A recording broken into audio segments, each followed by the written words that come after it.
The one thing you control is win. So anybody that's complaining that they're not in, that means they didn't win enough. It's your fault if you don't make it. If you're in it, that means you won enough. If you didn't, it means you didn't win enough. If I played that clip for you without the visual, you would think that they were talking about the playoff system in the NFL. In the NFL, the only way to make the playoffs is to win your division, or you win enough games to clinch a wild card spot.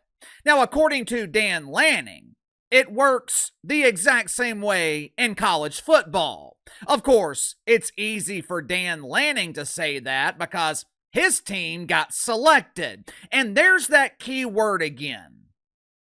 Selected. Unfortunately, some playoff teams in college football, they are prioritized more than others. And it has absolutely nothing to do with what happens on the field. It has everything to do with which teams draw on television, which teams will make ESPN the most money. How in the hell else can you explain Alabama making the playoffs over a team like Notre Dame? But KC Notre Dame is a huge draw. Yeah, but you have to look at the bigger picture here. Who owns Notre Dame's broadcast rights during the regular season? Who benefits long term from Notre Dame making a deep playoff run? NBC. Meanwhile, ESPN is at the beginning of a new broadcast deal with the SEC. So if Alabama and Notre Dame are quote-unquote equivalent, or even close to being equivalent in terms of record, strength of schedule, or whatever other doofus metric the committee makes up on the spot to determine who gets selected for the postseason, if Notre Dame and Alabama are equivalent, who do you think ESPN wants the playoff committee to select? Unfortunately for the NCAA, the process of selecting playoff teams, that is not their biggest problem. It might be the most controversial, but it's not their biggest problem. Over the next few weeks, the playoffs will still make billions of dollars. As flawed as the process is, as unfair as it may seem, it's not going to stop millions of people from tuning in to watch. But there's another system in college football that is clearly broken. There's another system that's turned into a polished turd disguised as a consolation prize for teams that weren't selected for the playoffs. The problem is, no matter how much polish is applied to this turd, there are a growing number of teams who are no longer interested in bowl games. And the reason they're no longer interested, besides the fact that the vast majority of these bowl games are absolutely meaningless, the main reason teams are no longer interested, bowl games are no longer profitable. Make sure to like and subscribe. You can follow me on Twitter at KC_BTL84. Let's go and get to the sponsor for today's video, a company that could not have come into my life at a better time as we continue to deal with ongoing health problems with my oldest Yorkie Chewy. My good friends at Pet Club 24/7. If you have been following my channels for a while, then you already know how important my girls are to me. And I'm not just talking about my wife and daughter, I'm also talking about Chewy and Oreo, my Yorkies. Unfortunately, Chew has gotten older, and like most older dogs, Chew is dealing with various health-related issues, costing us thousands of dollars every year with frequent trips to the vet. She just hasn't been herself. Lately, we have started to see the old Chew resurface because I have been giving her daily supplements from Pet Club 24/7. Pet Club 24/7 is revolutionizing the way pets and their parents are treated. I have been giving both of my girls the mush puppies with immune-supporting Coriolis versicolor mushrooms right here behind me. The immune system is the body's first line of defense to combat the smallest issues all the way to the most concerning. Pet Club 24/7's proprietary blend is backed by hundreds of studies, including studies from top veterinarian universities.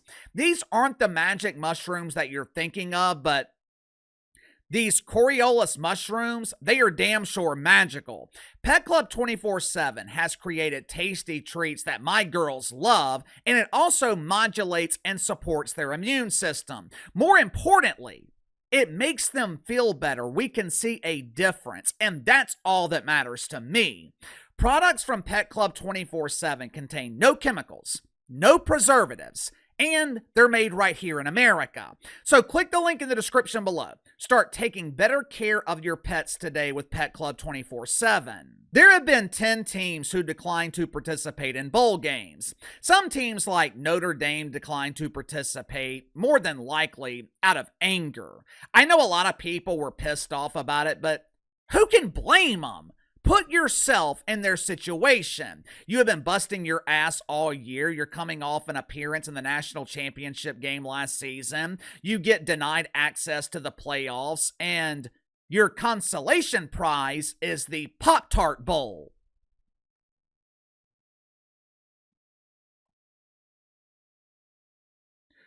Who in the Rudy Poo wants to play in the Pop-Tart Bowl? Uncle KC doesn't eat Pop-Tarts out of a bowl. Hell, Uncle KC doesn't eat Pop-Tarts, period. Why would a prestigious program like Notre Dame lower their standards by playing in the Pop-Tart Bowl against the Cookie Monster? But KC, what about the seniors? This would have been the last game of their career.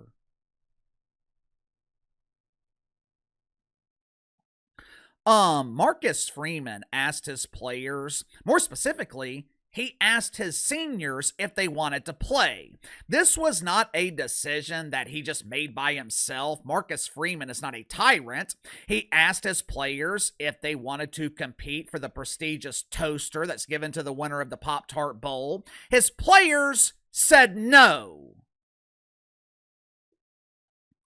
Notre Dame refusing bowl games out of spite, out of anger, or whatever reason, that's a problem for the NCAA, but it's not an insurmountable problem. What could be an insurmountable problem is teams like Rutgers, Temple, Central Florida, teams that used to just be happy to be there. These smaller programs, teams with sub-500 records, these teams rejecting bowl games, this is a serious problem. Both Kansas State and Iowa State, they were fined $500,000 by the Big 12 for refusing to compete in bowl games. A $500,000 punishment. That should be enough of an incentive to compete, right? According to the Boardroom, the $500,000 fines, that could be cheaper than the cost of participating in a bowl game. By the time you pay for travel, lodging, extra weeks of practice, facilities, various other expenses involved with putting these games together, not to mention the fact that it's a hell of a lot easier to just pay the fine than having to organize a trip for 70 or 80 players. Simply put, bowl games are no longer profitable. And with a lot of these programs already losing money, it doesn't make sense to lose more money by competing in some meaningless game that no one's going to remember by next week. In the past, one of the incentives for players to compete in bowl games, it was the care packages. It was one of the only times of the year where players were allowed to receive gifts legally. Watches, jewelry, PlayStations, maybe Xboxes. For a broke college kid eating shit sandwiches out of the school cafeteria, receiving anything for free was a big deal. But now, with some of these kids making millions of dollars, lower tier players making $200,000, they no longer need the free gifts. They can simply buy it themselves. I think ESPN is the only thing keeping bowl season alive. That's right, ESPN is fighting for the fans. They want to keep tradition alive.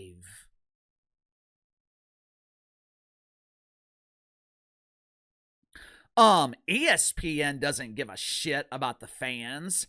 Keeping bowl season on life support guarantees ESPN 4 weeks of content, 4 weeks of ratings. From ESPN's perspective, It doesn't matter who's playing in the Baton Rouge Bowl. Doesn't matter who's playing in the LGBT Bowl, whether it's Auburn or McNeese State. Doesn't matter. The ratings, for the most part, will be the same. And even if the ratings decline 10, 15, 20%, these bowl games are still drawing a significantly larger audience than anything else ESPN is broadcasting. I mean, seriously. Would you rather watch Malika Andrews on NBA Today or place a few dollars on McNeese State and Wiener Tech in the Hot Dog Bowl? I know traditional college football fans do not want to hear it. And look, I miss bowl season.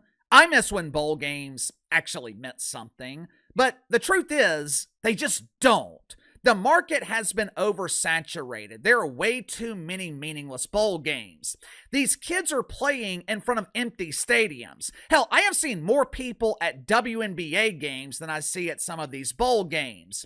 You've got these massive stadiums. You've got 60, 70,000 seats, and there might be 10,000 people at these games. Like I told you guys the other day, bowl games are similar to all-star games in professional sports.